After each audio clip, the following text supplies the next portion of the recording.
اگر میں یہ سب کچھ پہلے بتا دیتا تو شاید تم میری اصلیت جان کر کبھی میرے ساتھ یہاں رہنے پر رضامند نہ ہوتے۔ آج بھی فیصلہ تمہارا ہے۔ اگر تم چاہو تو یہاں رک سکتی ہو، اگر تمہارا دل نہیں مانتا تو تم جب تک چاہو یہاں رہ سکتی ہو، پھر جب تم کہو گی میں تمہاری منزل تک تمہیں پہنچا دوں گا۔ تبھی ایک عورت نے آواز دی، ارتضیٰ کہاں ہو تم؟ ارتضیٰ اس نوجوان جن زادے کا نام تھا۔ ارتضیٰ نے جیسے ہی وہ آواز سنی تو مجھ سے کہنے لگا کہ یہ میری ماں ہے جسے میری شادی دیکھنے کا بہت ارمان ہے۔ ارتضیٰ کی ماں بھی اس کی طرح خوبصورت تھی۔ اب میں ساری کہانی سمجھ چکی تھی۔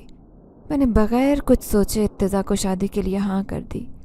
میں جانتی تھی کہ ارتضیٰ سے زیادہ محبت مجھے کوئی نہیں دے سکتا۔ میں نے گہرے احساسات کے ساتھ ارتضیٰ کے دیے ہوئے تاج کو قبول کیا اور دربار میں خوشی اور شان و شوکت کے ساتھ اپنے اس نئے مقام کو خوش آمدید کہا۔ میرے نصیب نے ایک نئی سمت اختیار کر لی تھی۔ میں نے خوشی اور اطمینان کے ساتھ ایک نئی زندگی کا آغاز کرنے کا فیصلہ کیا، جیسے ہر خوفناک رات کے بعد ایک خوبصورت صبح کا آغاز ہوتا ہے، جیسے زندگی میں ہر دکھ کے بعد سکھ جگہ لیتے ہیں۔ میرے لیے بھی ایک ایسی ہی خوفناک رات کے بعد ایک خوبصورت صبح کی امید ہوئی۔ اس طرح میری زندگی کا آغاز ایک خوفناک اور کٹھن لمحے سے شروع ہوا۔ میری تقدیر نے مجھے ایک شاندار اور خوشیوں بھری زندگی عطا کی۔ میں ارتضیٰ سے شادی کرنے کے بعد بہت خوش تھی۔ میں اپنی زندگی کے بہترین لمحات گزار رہی تھی۔ تبھی مجھے ایک دن ابا کا خیال آیا، کیونکہ میں اپنی اماں کے ساتھ کیے گئے ظلموں کو ابھی تک بھلا نہیں پائی تھی۔ اس لیے میں نے ارتضیٰ سے کہا کہ مجھے ایک بار ابا کے گھر لے چلو تاکہ میں ابا کا حال احوال جان سکوں۔ نہ جانے کیوں مجھے ایسے لگتا کہ جیسے ابا کسی گہری مصیبت میں ہیں۔ ارتضیٰ نے کبھی میری کوئی بات نہیں ٹالی تھی۔ ارتضیٰ کی محبت کا لیول ہی کچھ الگ تھا، اور ارتضیٰ مجھے اپنے ساتھ حیدرآباد لے گیا، جہاں جا کر مجھے معلوم ہوا کہ میرے ابا کی حالت بہت خراب ہے۔ میں نادیہ سے ملی۔ مجھے دیکھ کر وہ بے حد خوش ہوئی، اور پورے محلے والوں نے جب مجھے ارتضیٰ کے ساتھ دیکھا تو سب مجھے ارتضیٰ کے ساتھ دیکھ کر خوش ہوئے اور مجھے شادی کی مبارکباد دینے لگے۔ میرا پہناوا اور میری امیری دیکھ کر محلے کا ہر گھر مجھے دعائیں دے رہا تھا اور میرے فیصلے کو بالکل ٹھیک فیصلہ مان رہا تھا۔ مجھے محلے والوں سے ایسی امید نہیں تھی جتنا محلے والوں نے مجھے محبت اور اپنائیت کا احساس دلایا تھا۔ میں نادیہ کے ہمراہ اپنے ابا کے گھر گئی۔ جیسے ہی میں نے دروازہ کھٹکھٹایا تو اندر سے بہت ہی دردناک آواز میرے کانوں میں پڑی۔ میرا دل جیسے پھٹ گیا۔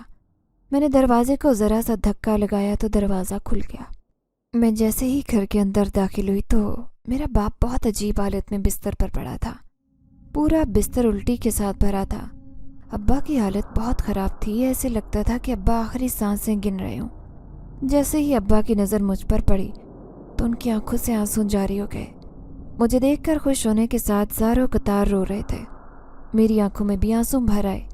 میں اس وقت کو یاد کر کے رو رہی تھی جب ہمارا گھر محبت کا گہوارہ تھا۔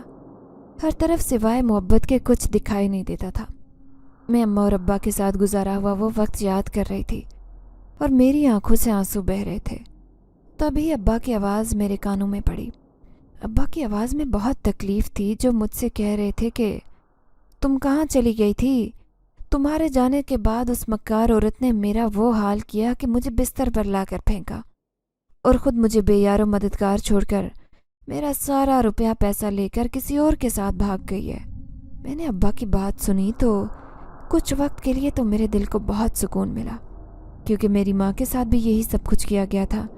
اس مکار عورت کی خاطر میری ماں کو ذلیل اور رسوا کیا گیا۔ اس پر اتنے ظلم ڈھائے گئے کہ وہ یہ ظلم برداشت نہیں کر پائی۔ میری ماں کبھی بھی ابا کی محبت کو نفرت کی صورت میں برداشت نہیں کر پاتی تھی۔ یہی وجہ تھی کہ میری ماں بہت جلد میرا ساتھ چھوڑ کر اس دنیا سے چلی گئی۔ میرے دماغ میں ابھی بھی یہی سوال چل رہے تھے کہ میرے پاس کھڑا میرا شوہر میری ہر بات کو محسوس کر رہا تھا۔ اس نے میرے کندھے پر ہاتھ رکھتے ہوئے کہا کہ سب کچھ بھول جاؤ، یہ وقت سب کچھ یاد رکھنے کا نہیں ہے۔ اس وقت تمہارے باپ کو تمہاری ضرورت ہے، اور میں یہی چاہوں گا کہ تم اپنے باپ کا ساتھ کبھی مت چھوڑو۔ جو کچھ تمہارے باپ نے تمہارے ساتھ اور تمہاری ماں کے ساتھ کیا تھا اسے اس کی سزا مل چکی ہے۔ اب تم اسے مزید سزا مت دو۔ تمہاری بے رخی تمہارے باپ کے چند سانسیں بھی چھین لے گی۔ ارتضیٰ نے جب مجھے یہ سمجھایا تو بہت عرصے بعد سے میں بھری ہوئی آج پھٹ گئی تھی۔ میں چیخیں مار کر پھوٹ پھوٹ کر رونے لگی۔ میں نے فوراً سے پہلے ابا کو سینے سے لگا لیا۔ ایسے لگتا تھا کہ یہ شفقت کئی سالوں بعد مجھے نصیب ہوئی تھی۔ ابا میرے ساتھ لگ کر رونے لگے اور مجھ سے معافی مانگنے لگے۔ ابا مسلسل ہاتھ جوڑ کر مجھ سے معافی مانگ رہے تھے۔ میں نے ابا کو دل سے معاف کر دیا۔ میں نے ارتضیٰ کے ذریعے ابا کو ہاسپٹل میں داخل کروایا۔ کچھ ماہ ابا ہاسپٹل میں زیر علاج رہے۔ اس کے بعد جب ابا کی حالت سنبھل گئی تو میں ابا کو اپنے ساتھ اپنے گھر لے گئی۔ شان و شوکت والی میری زندگی دیکھ کر میرا باپ بے حد خوش ہوا۔ آج میں ارتضیٰ کے ساتھ بہت خوشحال خوشگوار زندگی گزار رہی ہوں۔ میں نے ارتضیٰ کا راز کبھی ابا پر ظاہر نہیں ہونے دیا۔ ابا کو آج تک معلوم نہیں ہوا کہ ارتضیٰ جن زادہ ہے۔ عام لوگوں کی طرح ایک عام مگر بگڑے ہوئے گھر میں رہتے ہیں ہم، اور ارتضیٰ ہمیشہ انسانی شکل میں ہی رہتا ہے۔ ہم بہت اچھی زندگی گزار رہے ہیں۔ اللہ پاک نے مجھے میرے صبر کا پھل ایک محبت کرنے والے شوہر کی شکل میں عطا کیا، اور رہی صحیح کسر اللہ نے مجھے چاند سا بیٹا دے کر پوری کر دی۔ میں اپنے ماضی کو کبھی یاد نہیں کرنا چاہتی۔ میں نے ابا کو دل کی گہرائیوں سے معاف کر دیا۔ میں اللہ کا شکر ادا کرتی ہوں جس نے مجھے امتحان لینے کے بعد شان و شوکت والی زندگی عطا کی اور ارتضیٰ جیسا پیار اور محبت کرنے والا شوہر عطا کیا۔